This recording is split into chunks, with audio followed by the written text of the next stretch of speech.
নমস্কাৰ মোৰ অন্য এটি গ্ৰন্থপাঠ ভিডিঅ'ৰ মাজলৈ মোৰ ইউটিউবৰ সৰু পৰিয়ালটোক পুনৰবাৰ স্বাগতম জনাইছোঁ। ইতিমধ্যে কৌশিক নন্দন বৰুৱাৰ জনপ্ৰিয় সৰাফুল গ্ৰন্থখনৰ ২৯টাকৈ খণ্ড মই মোৰ ইউটিউব চেনেলটোত আপলোড কৰিছোঁ আৰু আজি সেই গ্ৰন্থখনৰে ৩০তম খণ্ডটো মই আপোনালোকৰ বাবে লৈ আহিছোঁ, য'ত আছে কেইবাটাও মন চুই যোৱা সুন্দৰ সুন্দৰ শিৰোনাম। তেন্তে আহক পলম নকৰি আজিৰ প্ৰথমটো শিৰোনামৰ মাজলৈ আগবাঢ়িছোঁ, যাৰ নাম হৈছে এটাচমেণ্ট। আজি এটাচমেণ্টৰ বিষয়ে কওঁ। এটাচমেণ্ট অৰ্থাৎ আসক্তি বা অনুৰাগ। শুনিবলৈ ভাল যদিও এই বস্তুটো আপুনি ভাবিব নোৱাৰা ধৰণে ভয়ংকৰ। বিশেষকৈ যেতিয়া এই এটাচমেণ্ট কোনোবা মানুহৰ লগত থাকে। মনত পেলাওকচোন, আপোনাৰ জীৱনত এনে কোনো ব্যক্তি নিশ্চয় আছিল বা আছে যাৰ লগত আপুনি সাংঘাতিকভাৱে অন্তৰংগ। সেই ব্যক্তিজন যিকোনো হ'ব পাৰে, আপোনাৰ পৰিয়ালৰ কোনো সদস্য, আপোনাৰ প্ৰিয় বন্ধু, আপোনাৰ প্ৰেমিক বা প্ৰেমিকা।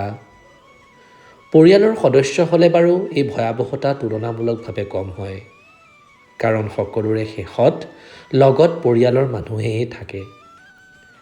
কিন্তু তাৰ বাহিৰে অন্য কোনোবাৰ লগত যদি আপোনাৰ এই ধৰণৰ এটাচমেণ্ট থাকে, তেনে ধৰি লওক আপুনি নজনাকৈয়ে নিজেই আঘাত পোৱাৰ এটা ভয়ংকৰ পথ নিজে তৈয়াৰ কৰি আছে।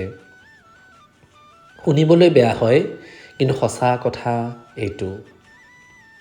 কাৰণ যাৰ লগত আপুনি বিশেষভাৱে অন্তৰংগ, সেই ব্যক্তিজনৰ সৰু সুৰা অৱহেলা, কঠোৰ সুৰ আদিও আপোনাৰ দিনটো ধ্বংস কৰি দিবলৈ যথেষ্ট। যিমানেই ভাল লগাৰে আৱৰি নাথাকক কিয়, আপোনাৰ চৌপাশ সেই ব্যক্তিজনৰ এষাৰ কথাই এই ভাল লগাবোৰ নোহোৱা কৰি পেলাব পাৰে। আপুনি নজনাকৈয়ে আপোনাৰ মনটোৰ লেকামডাল তেওঁক দি দিয়ে। তেওঁৰ যেনেকৈ মন যায় চলাব পাৰে। লাহে লাহে আপোনাৰ নিজৰ ওপৰত নিজৰ কণ্ট্ৰল নোহোৱা হয়। আৰু বিশ্বাস কৰক বা নকৰক, এই কথাটো কেৱল মানসিক বিষয়তে সীমাবদ্ধ হৈ নাথাকে। নিজে পাইছোঁ বাবে জানো, ই আপোনাৰ শৰীৰতো প্ৰভাৱ পেলায়। অনবৰত বুকুখন গধুৰ হৈ থাকে, উশাহ ল'বলৈ যেন কষ্ট হয়। যিজন মানুহক আপুনি আপোনাৰ পৃথিৱী বুলি ভাবি লয়, তেওঁৰ ব্যৱহাৰৰ সলনিয়ে আপোনাৰ মনটো ভাঙি শৰীৰটোকো লাহে লাহে যেন অৱশ কৰি আনে। সৰু সৰু কথাত খং, চাৰিওফালৰ সকলোকে বেয়া বুলি ভবা, সঘনাই মুড সলনি এইবোৰ হ'বলৈ লয়। মনোবিজ্ঞানৰ ভাষাত আপুনি লাহে লাহে BPDৰ চিকাৰ হ'বলৈ ধৰে, অৰ্থাৎ বৰ্ডাৰলাইন পাৰ্চনেলিটি ডিছঅৰ্ডাৰ। ই আপোনাৰ শৰীৰটোকো এলেহুৱা আৰু দুৰ্বল কৰি পেলায়। টোপনি কম হয়, আত্মবিশ্বাস কমি যায়, খাবলৈ মন নোযোৱা হয় আৰু সকলোৰে শেষত সেই ভয়ংকৰ ইচ্ছাটো জাগি উঠে, নিজক শেষ কৰাৰ বাসনা। গতিকে ভাবক, এটা সাধাৰণ এটাচমেণ্টৰ বাবে আপোনাৰ জীৱন কি এক সংকটৰ মাজলৈ গৈ থাকে। কথাখিনি এইবাবেই ক'লোঁ যে এটা সময়ত মই নিজেই এই BPDৰ চিকাৰ হৈছিলোঁ আৰু চিকিৎসা কৰাৰ পিছত গম পাইছিলোঁ তাৰ প্ৰধান কাৰণ আছিল এটাচমেণ্ট। সেয়ে কওঁ, মানুহ হিচাপে যিহেতু জন্ম লৈছোঁ, গতিকে আমাক মানুহ লাগিবই। সেয়া লাগিলে পৰিয়ালেই হওক, বন্ধুৱেই হওক বা প্ৰেমেই হওক।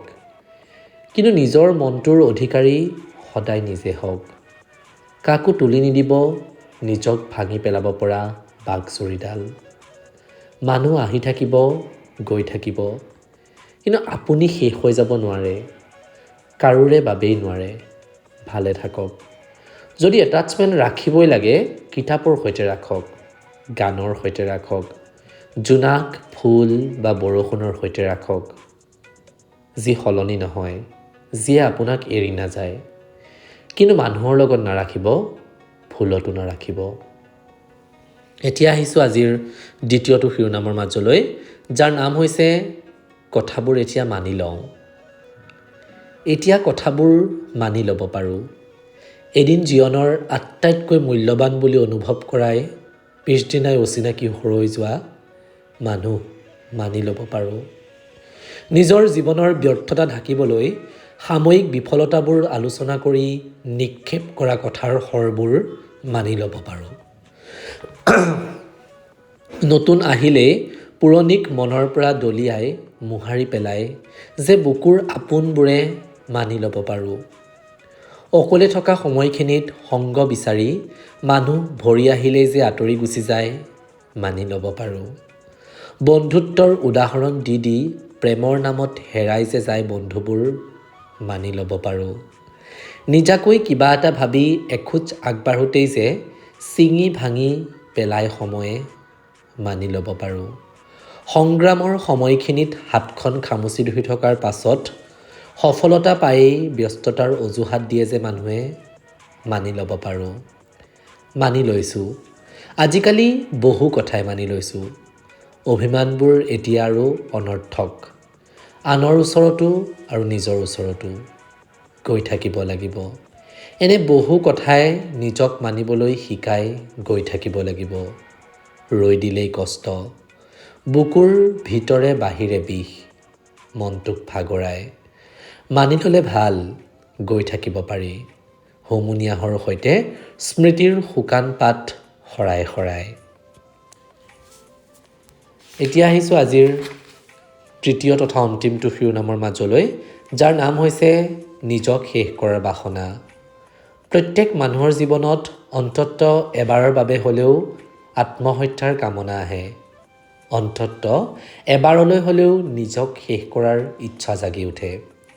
যেন উশাহটো ৰৈ গ'লেই শেষ হ'ব সকলো সমস্যা। কিন্তু কথাটো হ'ল, আমি এই মায়াজালখনৰ পৰা ওলাই আহিছোঁ কেনেকৈ? আহিছোঁনে সঁচাকৈ? কাৰণ বহু লোকে নিজক শেষ কৰাৰ কামনা লৈয়ে বাস্তৱ জীৱনত স্বাভাৱিকভাৱে চলি থাকে। বহুতে আকৌ নিজক শেষ কৰি দিয়ে ভিতৰৰ পৰা। আত্মহত্যা দুই ধৰণে হয়।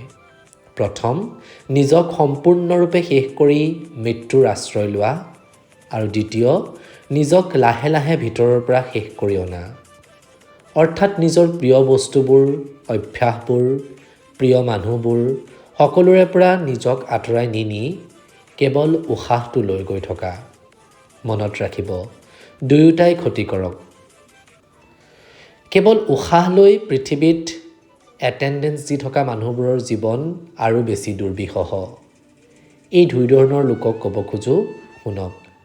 পৃথিৱীত অকল মানুহেই নাইতো, ঈশ্বৰে সকলো জীৱকে সমানে সৃজিছে। নিজেই নিজক জীৱশ্ৰেষ্ঠ বুলি জাহিৰ কৰি ল'লেও পৃথিৱীখন অকল মানুহৰ বাবে নহয়। তেনেকৈ আপোনাৰ জীৱনটো অকল আপোনাৰ বাবেই নহয়। যদি কষ্ট পাইছে, মানুহৰ পৰা বাদ দিয়ক। কৰ্তব্যবোৰ কৰি গৈ থাকি নিজক এৰি দিয়ক না প্ৰকৃতিৰ সৈতে, গছ, ফুল, ৰ'দ, জোনাকৰ সৈতে, পখিলা, চৰাই, জন্তুৰ সৈতে, নৈ, বতাহ বা গানৰ সৈতে। উমলি থাকক সিহঁতৰ মাজত। তাৰ পাছতো যদি মানুহৰ অনুভৱ লাগে, তেন্তে কল্পনাৰ পৃথিৱীখনটো আছে। পঢ়ি যাওক এখনৰ পাছত আন এখন উপন্যাস। উপন্যাসৰ চৰিত্ৰবোৰে লগ এৰা নিদিয়ে। অৰুণা, সুৱৰ্ণ, ভাস্বতী, চম্পা বা সেই অনুভৱ মাছ সকলোৱে আৱৰি থ'ব আপোনাক। তাৰ পাছতো যদি অভাৱ, তেন্তে তুলি লওক কলম। নিজেই সৃষ্টি কৰক এখন জগত। ৰচি যাওক এটাৰ পাছত আন এটা চৰিত্ৰ। বাস্তৱ জীৱনত আপুনি বিচৰা ধৰণে লিখি যাওক। আনে পঢ়ক বা নপঢ়ক, চাব এটা বেলেগ শান্তি লাগে। কাৰণ সেইখন আপোনাৰ পৃথিৱী। নিজৰ মতে ঘূৰি ফুৰক তাত। প্ৰেম কৰক, মৰম কৰক। তাত কোনো অকলশৰীয়া নহয়। আপোনাৰ মোৰ দৰে বহু লোকে বাস্তৱত আঘাত পায়েই তুলি লৈছে কলম। তেন্তে কেনেকৈ অকলশৰীয়া আপুনি? আমি সকলোচোন একে পথৰ যাত্ৰী। আজিৰ এই দিনটোত নিজক নিজে কথা দিওঁ আহকচোন, আমি একেলগে আগুৱাম, ভালে থাকিম আৰু ভালে ৰাখিম। মাত্ৰ এটাই কথা আওৰাই যাম, আমি কিন্তু শেষলৈকে জীৱন চাম। এয়াই আছিল আজি মই নিৰ্বাচিত কৰি অনা 3টা বিশেষ শিৰোনাম। আশা কৰিছোঁ আজিৰ প্ৰতিটো শিৰোনামেই আপোনালোকৰ ভাল লাগিল। অনাগত খণ্ডত পুনৰ কেইটামান হৃদয়স্পৰ্শী শিৰোনামৰ সৈতে মই অতি সোনকালেই আপোনালোকৰ মাজলৈ আহি আছোঁ। তেন্তে আজিলৈ আহিছোঁ। ধন্যবাদ। শুভৰাত্ৰি।